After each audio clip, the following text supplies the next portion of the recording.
नमस्कार दोस्तों, जय श्री कृष्णा, राधे राधे। आप देख रहे हैं बस्ता वर्ल्ड। और जैसे कि आप सभी जानते हैं कि हमारे लास्ट व्लॉग में हम गए थे ब्रज के चार धाम। ब्रज के चार धाम, ब्रज में जो चार धाम है, केदारनाथ, बद्रीनाथ, गंगोत्री, यमुनोत्री। तो पिछले ब्लॉग में हम बद्रीनाथ और केदारनाथ गए, वहाँ के दर्शन किए। और आज के ब्लॉग में हम चलेंगे गंगोत्री और यमुनोत्री। इस रहस्य के बारे में कम ही लोग जानते हैं कि जो उत्तराखंड के प्रसिद्ध चार धाम हैं, गंगोत्री, यमुनोत्री, बद्रीनाथ, केदारनाथ, हरिद्वार में स्थित हर की पौड़ी, मनसा देवी मंदिर, सब ब्रज में भी हैं और इनके दर्शन हम ब्रज में भी कर सकते हैं। ये बहुत ही कम लोग जानते हैं। जी हाँ, ब्रज में भी चार धाम हैं। और पिछले ब्लॉग में हमने आपको बद्रीनाथ और केदारनाथ के दर्शन कराए थे और आज के इस ब्लॉग में हम आपको गंगोत्री और यमुनोत्री के दर्शन करवाने वाले हैं, जो कि ब्रज में हैं। तो अभी हम पहुंच चुके हैं वहां पर और यहाँ से थोड़ा सा हमको चलकर जाना है, थोड़ी सी चढ़ाई करनी है हमको। ये होगा कोई लगभग 1 किलोमीटर हमें चढ़ के जाना है। केदारनाथ में हम सीढ़ियाँ चढ़कर गए थे, लेकिन यहाँ पर हम रास्ते पर चढ़कर जा रहे हैं। आप देख रहे हैं दोस्तों, ये रास्ता है। इस रास्ते से चढ़कर हम ऊपर जा रहे हैं, जहाँ पर हमें गंगोत्री और यमुनोत्री के मंदिर के दर्शन होंगे। और जिस स्थान पर गंगोत्री और यमुनोत्री है, उसके दोनों तरफ पर्वत है। वो कहानी तो आपने सुनी होगी बद्रीनाथ जी की, कि नर और नारायण दोनों ने तपस्या की थी। तो नर पर्वत और नारायण पर्वत यहाँ ब्रज में भी है, जो गंगोत्री और यमुनोत्री के दोनों तरफ स्थित है। सबसे पहले दोस्तों हम पहुँचे हैं गंगोत्री, और गंगोत्री के पास ही यमुनोत्री स्थित है। यहाँ अलग अलग स्थान पर नहीं है, ये दोनों मंदिर गंगोत्री, यमुनोत्री एक ही स्थान पर स्थित है। हम लगभग 1 किलोमीटर की चढ़ाई चढ़कर पैदल गए और बाकी का रास्ता हमने कार से तय किया। गंगोत्री के लिए यह मान्यता है कि माँ गंगा का पवित्र स्वरूप ब्रज में विराजमान है। जैसे हिमालय में गंगा का उद्गम गंगोत्री से होता है, वैसे ही ब्रज में भी इस स्थान को बहुत पवित्र माना जाता है। कहा जाता है कि भगवान श्री कृष्ण की लीलाओं के कारण सभी पवित्र नदियां ब्रज में आकर निवास करती हैं और इसीलिए यहाँ स्नान और दर्शन करने से गंगा स्नान का पुण्य मिलता है। जब आप यहाँ आए तो शांत मन से ध्यान करें, आपको एक अलग ही ऊर्जा महसूस होगी। ब्रज में यमुनोत्री जो है, यमुनोत्री का असली धाम जैसे तो हम सभी जानते कि उत्तराखंड में है, लेकिन ब्रज में बहने वाली यमुना जी स्वयं बहुत पवित्र मानी जाती है। यमुना जी का ब्रज से गहरा संबंध है, क्योंकि भगवान श्री कृष्ण ने अपनी बाल लीलाएं यमुना किनारे ही की थी। जैसा कि सभी जानते हैं, यमुना तीरे हमारे कान्हा खेला करता था, अटखेलियां किया करता था। तो यमुना नदी साक्षी है उन सभी कृष्ण लीलाओं की, जो कि कृष्ण ने अपने बालपन में की और अपना वक्त वहाँ बिताया, खेले कूदे, मस्तियाँ की, गोपियों के वस्त्र चुराते थे, कभी उनके बर्तन तोड़ते थे, कभी उनके घर जाकर उनका दही माखन चोरी करके खाते थे। और जानते दोस्तों, वो ये सब क्यों करते थे?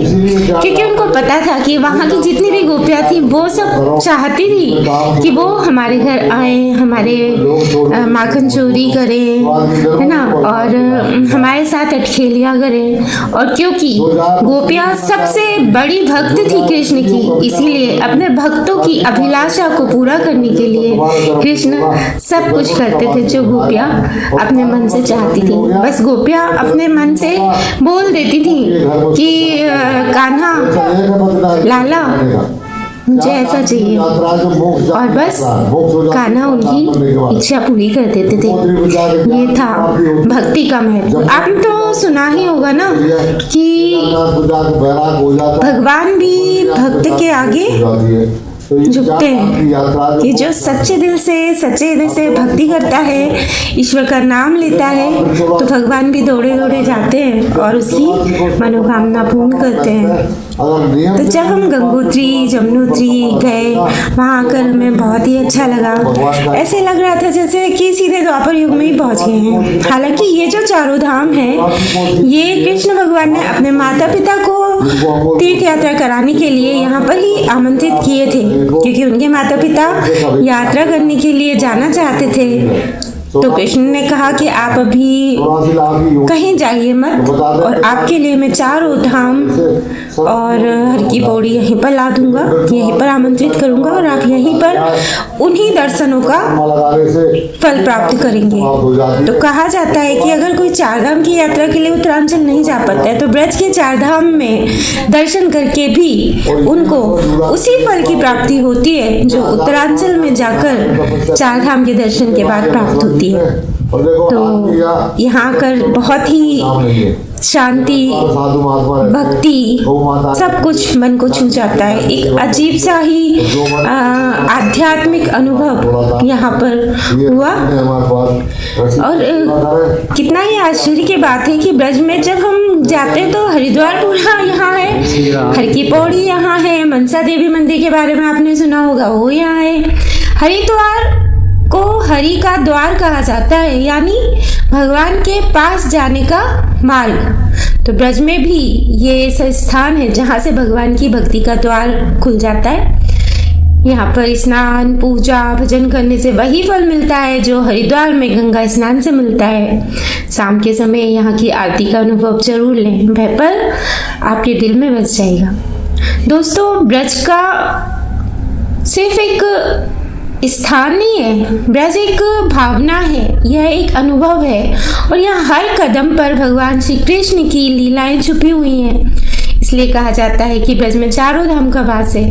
और अगर आप कभी उत्तराखंड नहीं जा पाए तो भी ब्रज में आकर आपको वही फल प्राप्त होगा चारों धाम के दर्शन का, जो वहाँ जाकर मिलेगा, और वही शांति और भक्ति मिलेगी। तो दोस्तों, आज हमने जाना कि कैसे ब्रज में ही केदारनाथ, बद्रीनाथ, गंगोत्री, यमुनोत्री और हरिद्वार का दिव्य अनुभव मिलता है। और भले ही युग बीते, जैसे कि हम सभी जानते हैं कि द्वापर युग में भगवान कृष्ण का अवतार हुआ था, और भगवान कृष्ण भगवान विष्णु के अवतार थे। तो शुरू से लेकर अब तक युग बदले। सतयुग था, फिर त्रेता युग आया, फिर द्वापर युग आया, फिर कलयुग आया। युग बदलते रहे, परिवेश बदलते रहे, वातावरण बदलते रहे, सब कुछ बदला, लेकिन जो हमारी पवित्र नदियां हैं, गंगा नदी, यमुना नदी, इनका जल सतयुग के टाइम पर भी वही था और आज भी वही है, ये नहीं बदला। और वो जो धूल उस समय थी, वो मिट्टी उस समय थी, वो ही आज भी है, वो भी आज है। तो ये चीज़ें जो उस युग से चली आ रही हैं और आज भी चली आ रही हैं, ये कभी भी नहीं बदलेंगी। ये उस समय के साक्षी हैं, ये उस समय भी थे, ये आज भी हैं। इसीलिए कहा जाता है, राधे तेरे चरणों की गर धूल जो मिल जाए, राधे तेरे चरणों की गर धूल जो मिल जाए, सच कहती हूँ कान्हा, सच कहती हूँ कान्हा, तेरा दर्शन मिल जाए, मेरा जीवन सवर जाए, राधे तेरे चरणों की राधा को पुकारेंगे तो कृष्ण अपने आप ही आ जाएंगे। अगर आपको यह वीडियो पसंद आया हो तो लाइक करें, कमेंट करें, शेयर करें और हमारे चैनल वसुधा वर्ल्ड को सब्सक्राइब जरूर करें।